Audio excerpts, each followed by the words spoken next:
বন্ধুরা সবাইকে আসসালামু আলাইকুম। তো এখন যেটা দেখাবো, অনেকেই বলেন ভাই আমি কিভাবে আপনার মতন স্ক্রিন রেকর্ড করব বা কে মোবাইল চালাচ্ছে কি করতে চাচ্ছে এটা আমি দেখবো কী করে, বা আমি স্ক্রিন রেকর্ড করে কিভাবে আমি ভিডিও ছাড়বো বা কীভাবে করবো। তো আর সব থেকে স্ক্রিন রেকর্ড কোন অ্যাপসটা ভালো, এরকম কমেন্ট অনেকে করেছেন। তো বন্ধুরা সেজন্য আমি এখন এটা দেখাবো। তো বন্ধুরা আমি বলবো আপনার প্লে স্টোরে যাবেন, প্লে স্টোরে গিয়ে আপনি সার্চ করবেন স্ক্রিন SCREEN স্ক্রিন রেকর্ডার লিখে সার্চ করবেন।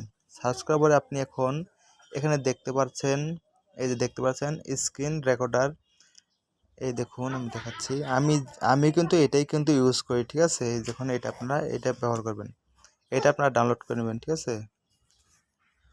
তো বন্ধুরা দেখুন এটা কিন্তু 100 মিলিয়ন, একটু লক্ষ্য করুন, এই দেখুন 100 মিলিয়ন কিন্তু ডাউনলোড হয়ে গিয়েছে, ঠিক আছে। আর দেখুন কত মিলিয়ন আপনার রিভিউ হয়ে গেছে। তো আপনারা এটা ডাউনলোড করে নেবেন। আর আমিও কিন্তু এটাই কিন্তু ইউজ করতেছি, আপনাদের যে ভিডিওটা করছি আমি কিন্তু এটা দিয়ে করছি। তো আপনারা এই অ্যাপ্লিকেশনটা আপনারা ডাউনলোড করতে পারেন, সব থেকে বেস্ট একটি সাইট। তো বন্ধুরা যদি আমার চ্যানেলে আপনি নতুন দর্শক হয়ে থাকেন অবশ্যই আমার চ্যানেলটি সাবস্ক্রাইব করবেন এবং পাশে থেকে বেল আইকনটি বাজিয়ে দেবেন। তো বন্ধুরা আল্লাহ হাফেজ।